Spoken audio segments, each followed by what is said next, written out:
Supervisor, civil engineer, किसी field से related ना, जब नए नए साइट पे जाते हैं, किसी कंपनी को ज्वाइन करते हैं, किसी प्रोजेक्ट पे जाते हैं, तो वहाँ पे उनके पास जो सबसे मेन कन्फ्यूजन होती है वो ये होती है कि ये क्लाइंट कौन है, डिज़ाइनर क्या है, कंसल्टेंट क्या है, कॉन्ट्रैक्टर क्या है, सब कॉन्ट्रैक्टर क्या है।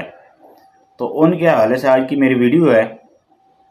बजाय मैं आपको ये बताऊं कि क्लाइंट का क्या काम है, कंसल्टेंट का क्या काम है, मैं आपको बेसिक और मुख्तसर एक थ्योरी दे देता हूं जिसको आपको हर एक चीज़ समझ आ जाएगी और आप जो समझ आ जाएगी कि डिज़ाइनर का क्या काम है, कंसल्टेंट का क्या काम है, जो कॉन्ट्रैक्टर है उसका क्या काम है और जो सब कॉन्ट्रैक्टर है उसका क्या काम है। तो उसके हवाले से वीडियो है। तो जो हैं, आपके पास फ़र्ज़ करें कि आपके पास कोई 8-10 करोड़ की अमाउंट है और आप एक प्लाज़ा बनाना चाहते हैं। तो आपके ये माइंड में है, आप एक प्लाज़ा बनाना चाहते हैं, उसकी कंस्ट्रक्शन करना चाहते हैं।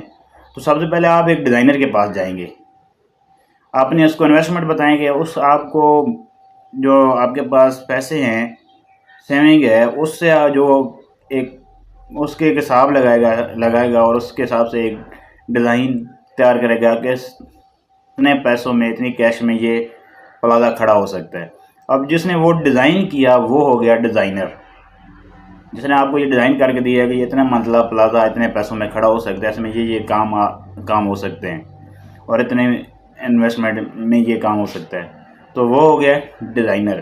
फिर आगे आपने काम कराना है, आप खुद तो नहीं कर सकते, तो आपने जिस ठेकेदार को या किसी कंपनी को आगे ठेका दिया है जो वो कंस्ट्रक्शन करेगा, वो जिससे आप काम करवाना चाह रहे हैं, वो हो गया आपका कॉन्ट्रैक्टर, जिससे आप काम लेंगे, जिसको आगे काम ने आपने दे दिया, जो कंस्ट्रक्शन करेगा वो हो गया कॉन्ट्रैक्टर।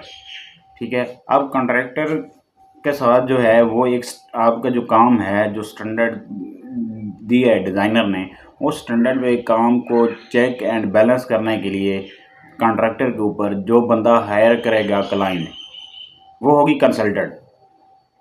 जो आप उसके ऊपर सुपरविजन के लिए, जो आपने आगे ठेका दिया है किसी को जो काम कर रहा है, उसके ऊपर जो सुपरविजन के लिए आप बंदा छोड़ते हैं, वो हो गया कंसल्टेंट। ये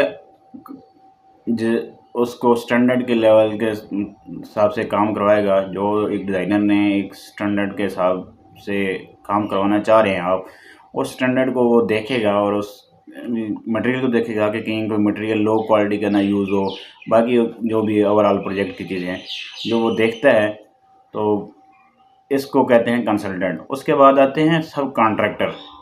सब कॉन्ट्रैक्टर वो होता है कि अगर आपने एक को ठेका दे दिया, उसके पास ऑलरेडी बहुत ज़्यादा काम है या उसके पास इतने मैन पावर नहीं है, वो आगे किसी और थर्ड पार्टी को काम देता है, तो वो हो गया सब कॉन्ट्रैक्टर।